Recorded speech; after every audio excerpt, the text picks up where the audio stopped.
E aí, pessoal, tudo bom? Bom dia, boa tarde, boa noite, enfim, não importa. O importante é vocês estarem assistindo aqui, tá? É, Vou voltar no slide um pouquinho no capítulo 8 para a gente poder associar, porque lembra que eu conversei com vocês que o capítulo 9 ele está completamente conectado com o 8, que a gente falou dos domínios morfoclimáticos, né?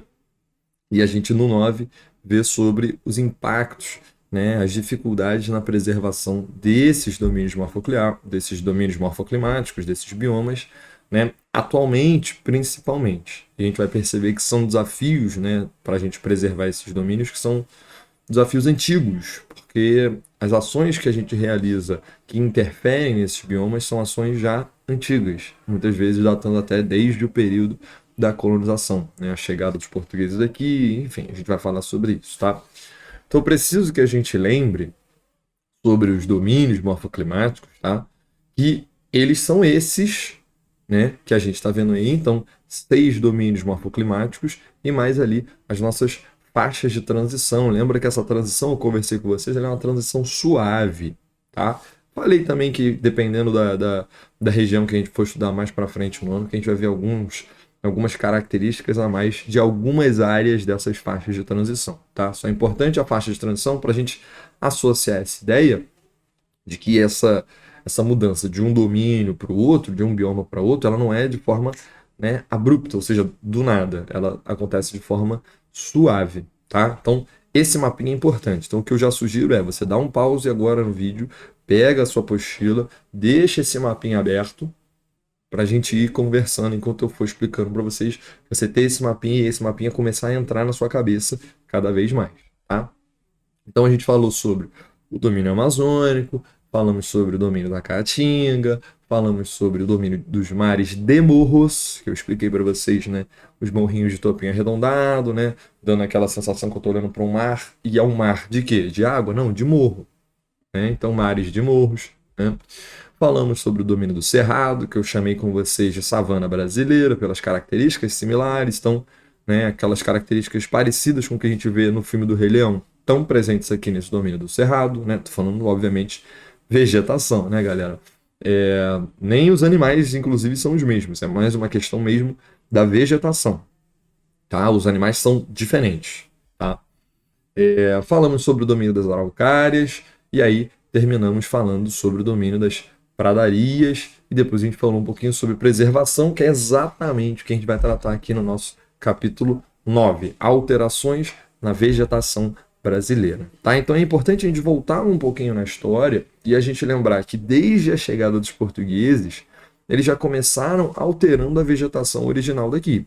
No caso, como eles se concentraram muito no litoral, nesse início dessa nossa colonização, né, com atividades como, por exemplo, a extração do pau-brasil, que eu coloquei aqui para a gente como extrativismo vegetal, né? Então é importante a gente associar esse pau-brasil presente no litoral brasileiro, ele estava presente no bioma da Mata Atlântica. Então a gente já sabe que desde a chegada dos portugueses, o início da colonização, a gente tem que associar isso com o desmatamento da Mata Atlântica. Por isso que a gente chega hoje, em 2022, e tem um percentual muito pequenininho restante dessa mata original. Tá? Então a gente vai colocar esse domínio da Mata Atlântica, né, essa floresta da Mata Atlântica, como o bioma mais desmatado, mais alterado do Brasil. Tá? Do Brasil. Beleza? E aí também é importante a gente falar sobre um terminho que ele vai aparecer bastante aqui nesse nosso capítulo, tá? Eu estou dizendo que a intervenção humana é uma área antropizada. Então, intervenções humanas são intervenções antrópicas. Esse antro está fazendo referência ao humano, tá? Então, as intervenções, as mudanças, as alterações que nós geramos nos biomas, a gente vai chamar de alterações antrópicas. Se tem uma área que foi modificada, então é aqui que eu vou chamar essas áreas de áreas antrópicas. Tá beleza? E aí, quando a gente olha alguns dados, então aqui a gente tem dados do projeto MAP Biomas, né? O Brasil já perdeu mais de 80 milhões de hectares de vegetação nativa. Isso considerando todos os diferentes domínios do Brasil, tá? Todos os diferentes biomas que a gente tem no Brasil, a gente já perdeu mais de 80 milhões de hectares. Isso nos últimos 40 anos. Só que a gente não está alterando esses biomas há apenas 40 anos, e sim há mais de 500. Então a gente tem que ter essa associação, a questão histórica e olhar esses dados. Só nos últimos 40 anos, 4 décadas, 80 milhões de hectares foram perdidos de vegetação nativa. Tá? Vamos dar uma olhadinha nesse mapa. E esse mapa ele é legal e ele tem na apostila de vocês também, então bota lá na página desse mapinha, que eu não lembro agora de cabeça qual é a página, tá? Mas ele está no capítulo 9. Então, apostila 2. E vamos dar uma olhada nessa área em laranja. Está aqui, ó, área antropizada. Toda essa área em laranja sofreu alterações humanas. Nós geramos alterações nesses biomas e toda essa área laranja foi alterada por nós. Tá?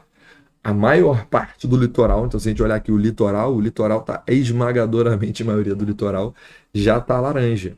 Porque na esmagadora maioria parte do litoral, ficou até confuso, na esmagadora maior parte do litoral, a gente tem as grandes capitais, né, como Rio de Janeiro, a gente pode incluir São Paulo, embora São Paulo não esteja no litoral diretamente, mas o litoral de São Paulo tem cidades que, obviamente, tiveram alterações na sua vegetação natural, várias capitais no Nordeste, enfim. Então a gente pode, do Sul ao Nordeste, né, mencionar capitais que ficam nessa área laranja e que estão sofrendo essas alterações desde a época da colonização. Tá? Só que elas não pararam essas modificações não pararam de acontecer na época da colonização. Então, conforme o Brasil foi, né, se tornando independente, depois foi se desenvolvendo, isso, obviamente, continuou acontecendo, só que com outras atividades. Selecionei algumas atividades aqui para a gente visualizar alterações humanas. Então, a gente pode falar de industrialização, a gente pode falar de urbanização, pode falar de extração ilegal de madeira. E é importante a gente falar que a extração legal ou ilegal de madeira vão ocorrer de forma diferente. Tá? Muitas vezes a extração legal de madeira, ela às vezes acontece em áreas reflorestadas. Então, tem uma floresta que eu plantei para desmatar e plantar novamente. Então, fico nesse processo. Então, a gente tem que ficar atento, né, que são processos diferentes. A extração ilegal de madeira, as pessoas simplesmente entram na vegetação original, no bioma original, desmatam e vão embora. Vendem a madeira que precisavam e, enfim, não vão replantar, não estão preocupados com a reconstrução do bioma. Então, acontece de maneira diferente. Tá? A gente também pode citar a expansão da fronteira agropecuária. Então, mais áreas que estão, né, deixando de ser vegetação nativa e estão sendo, né, usadas como agricultura, pecuária. Então, a gente junta ali e a gente está falando que esse avanço, né, da fronteira agropecuária também é uma das atividades que tem influenciado nas alterações desses biomas, desses domínios que a gente está estudando. Tá? Bom, e aí então, vamos falar um pouquinho das alterações no bioma da Amazônia. Tá? Esse é um dos biomas que mais sofre com desmatamento, é um dos que a gente mais ouve falar nos noticiários, é um dos que mais tem realmente sofrido impactos do desmatamento. Tá? A gente pode citar ali 2, o desmatamento e o avanço da fronteira agrícola. Se a gente quiser citar 3, a gente poderia citar também o garimpo ilegal que acontece em muitas áreas da Amazônia. Tá? Isso gera impactos, no geral, no próprio bioma, tá? Na própria floresta natural, mas também em populações que dependem da floresta estar ali, porque elas dependem de atividades que acontecem na floresta. Então a gente pode citar a população ribeirinha, que mora próximo aos rios e depende dessa conexão com a própria floresta, com o bioma funcionando perfeitamente. Né? Indígenas, seringueiros.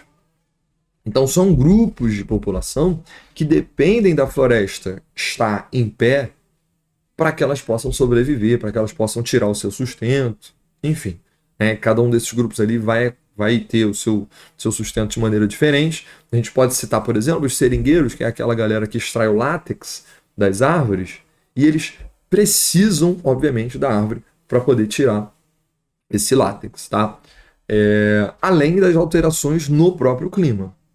Então a gente está vendo aí 3 alterações que ocorrem em consequência, né, de desmatamento ilegal, né, de avanço da fronteira agropecuária. Então a gente está falando de alterações na própria floresta, ela perder né, a sua vegetação nativa, alterações na vida das populações que moram ali e alterações no clima que não vão ficar exclusivamente ali na Amazônia. Então a Amazônia desmatada pode gerar impactos em outros biomas, como o bioma do Cerrado, por exemplo. Então, o regime de chuvas do Brasil tem uma grande influência das massas de ar que passam ali pelo norte, exatamente em cima da floresta amazônica. Tá? A gente também pode mencionar outros impactos, né? Construção de grandes empreendimentos, e a gente pode estar principalmente falando sobre estradas, né? Uma estrada que passa no meio de uma floresta gera impactos, né? A construção de hidrelétricas que impacta tanto, né, na vegetação nativa quanto no funcionamento dos rios, tá? A extração ilegal de madeira, como a gente já conversou, o garimpo ilegal, que muitas vezes polui os rios, né? E a expansão dessa fronteira agropecuária. Show? Bom, na Mata Atlântica, que é aquela que a gente vive, né? Então a gente vive aqui no Rio de Janeiro, então originalmente Mata Atlântica, né? A gente já falou sobre ser o bioma mais alterado, mais antropizado, tá? A gente tem que também entender que isso está muito ligado ao fato de que a gente está na área de maior concentração populacional do Brasil, que é essa faixa litorânea, onde eu tenho várias capitais, tá? E é a área onde eu tenho as maiores densidades demográficas. As maiores cidades vão ter as maiores densidades demográficas, que é a quantidade de habitantes por quilômetro quadrado. Se eu pegar um quadradão de 1 quilômetro de lado, né, eu tenho 1 quilômetro quadrado, tá? Bom, nessas áreas urbanas eu tenho, né, a concentração da nossa malha urbana e eu tenho atividades que vão depender, né, do funcionamento da cidade. Consequentemente, eu não vou precisar de floresta, vamos colocar assim. Então, o desmatamento que aconteceu anos atrás com o avanço dessa urbanização, ele tem reflexos hoje. Quando a gente olha esse mapa aqui do lado, a gente vê à esquerda, né, o Brasil na chegada dos portugueses, né? Então essa área verde ali era a Mata Atlântica original. E quando a gente olha para o mapa da direita, a gente vê atualmente a Mata Atlântica, né? Tá até ruim de ver, né? Não só pela qualidade da imagem, mas como tem na apostila, eu tô tranquilo. Mas não só pela qualidade da imagem, mas também porque realmente são faixinhas muito pequenininhas, muito fininhas de mata original. Tá? A maior parte esmagadora foi desmatada. Isso, obviamente, gera problemas. Um dos problemas que a gente pode citar aqui são as ilhas de calor, que é um fenômeno que a gente vai estudar esse ano, e a ocorrência de deslizamento de terras, principalmente nas áreas de encosta, onde eu perdi a vegetação. Infelizmente, esse ano a gente teve aí algumas situações, né, em Petrópolis, por exemplo, e que está aqui nessa faixa original da Mata Atlântica, e infelizmente a gente pôde perceber impactos, né, de como a cobertura vegetal nas áreas de encosta são muito importantes para manter o solo fixo e eu evitar deslizamentos de terra. Show? Vamos para o próximo. Então, alterações no cerrado, ó, tá aí, ó, savana brasileira. Eu lembro que eu comentei com vocês que eu sabia que algum slide eu tinha botado entre parênteses savana brasileira. Então era nesse aí, eu só não lembrava de cabeça, tá? Então, só para a gente visualizar ali, cerrado tem características similares com a savana, por isso a gente chama de savana brasileira, tá? Esse é o segundo bioma que mais sofreu alterações antrópicas até hoje no Brasil, tá? Eu tenho apenas 50% da nossa vegetação original. Quando a gente olha aqui, ó, à direita, e eu botei até pra gente dar uma olhada na página 72, que eu acho que tem um mapa igualzinho a esse, tá? Só que com outras cores, se eu não me engano. Esse mapa à direita mostra pra gente, em verde, as áreas onde eu ainda tenho vegetação nativa, tá?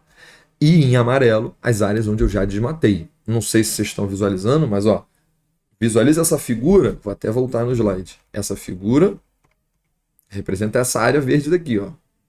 Só que o verde daqui é só pra gente separar em grupinhos, tá? Aqui a gente está tendo uma legenda que está representando em amarelo a área desmatada, em verde a área original. Beleza? A gente percebe que tem uma área em amarelo muito grande, 50% basicamente, tá? As alterações nesse bioma começaram a ocorrer com grande impacto no ciclo do ouro, lá no século XVIII, 1700 e pouquinho, tá? Então, a gente tem alterações por conta dessa corrida pelo ouro, essa extração mineral que gerou impactos até hoje. Só que hoje, as atividades que mais geram impacto não são as atividades extrativistas. Hoje, nessa região, o que mais gera impacto, né, é a expansão da soja e do agronegócio. Né? Pode ser tanto para a pecuária, quanto para a plantação de soja, milho, enfim, não importa. A gente está falando, né, da agropecuária como um todo. É a atividade que mais desmata o cerrado para poder utilizar para plantações, principalmente. Tá beleza? A gente tem que associar também com outras coisas, como por exemplo, na década de 60, a capital saiu daqui do Rio de Janeiro, né, para Brasília, que foi construída para se tornar a capital federal. Então isso obviamente gerou uma urbanização no entorno de Brasília. Então o crescimento de cidades que também gera, né, esses impactos no bioma original. Beleza? E qual é o problema? E a gente tem um problema muito grave aí, tá? Esse bioma do cerrado, ele é responsável por manter o bom funcionamento de rios que vão para fora dessa região, desse bioma.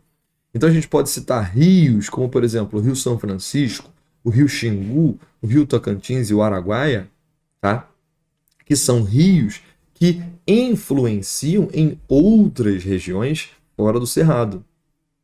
Então por isso que a gente chama esse bioma como o berço das águas brasileiras, porque a nascente de rios importantíssimos, né? Então eu falei aqui pra gente 4 rios, né? Falei do Rio São Francisco, do Xingu, do Tocantins e do Araguaia, 4 rios importantíssimos que saem dali e que dependem do cerrado continuar com as características originais, tá? Bom, e aí para a gente poder associar isso, né, a importância dessa conservação com a necessidade desses biomas, né? É importante a gente manter o equilíbrio da biosfera e a gente, obviamente, vai realizar alterações nesses biomas, só que a gente consegue realizar alterações que mantenham o bom funcionamento desses ecossistemas, desses biomas, tá? Botei aqui para a gente nessa segunda setinha a Constituição Federal de 88, né? Então, abreviei ele CF 88, tá? Prevê a preservação ambiental e a instauração de unidades de conservação, que são áreas de proteção ambiental. A gente vai ter um capítulo só sobre unidades de conservação, para a gente falar sobre elas, mas são áreas onde ali eu não posso ter desmatamento, eu não posso ter, né, nenhum tipo de atividade predatória naquele biominha dali, tá? Então são as áreas de preservação ambiental que a gente está chamando de unidades de conservação. Vamos falar mais a fundo mais para frente, tá? Mas para a gente já ter essa ideia do que são essas unidades de conservação, tá? Unidade de conservação ambiental, beleza? Então a ideia é a gente dar uma aliada, ou seja, a gente equilibrar o nosso crescimento econômico, que é importantíssimo para nós, né, para o Brasil, para a sociedade brasileira, enfim, associar esse crescimento com a conservação ambiental para a gente não ter outros prejuízos. Poderiam ocorrer prejuízos, por exemplo, na quantidade de chuvas. E a quantidade de chuvas pode gerar prejuízos para a economia, na hora que isso vai influenciar, por exemplo, a agricultura.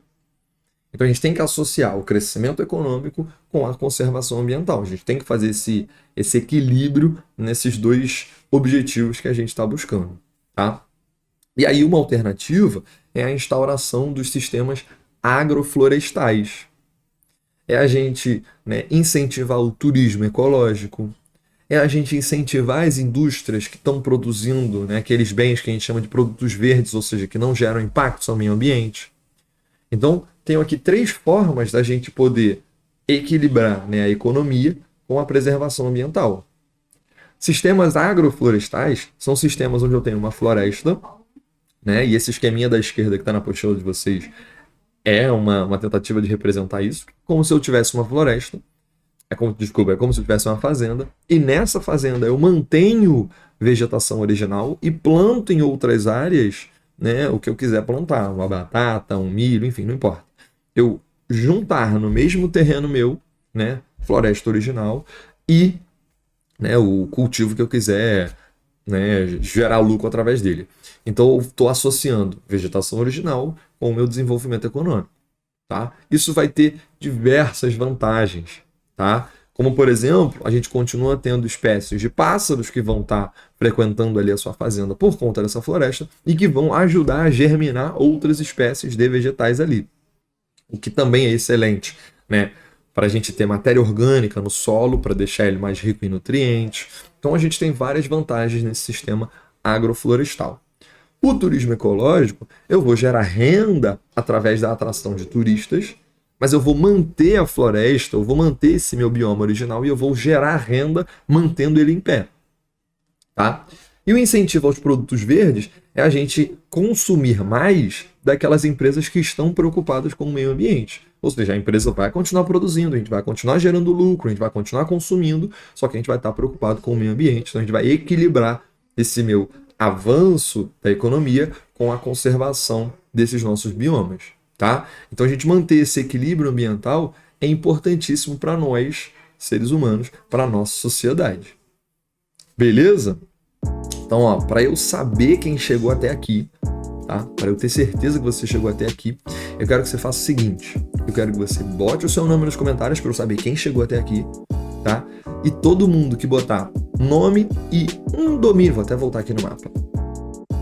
Bota o seu nome aqui e bota do lado um domínio morfoclimático que você adoraria conhecer, você adoraria viajar, ou que você já viajou e achou maravilhoso.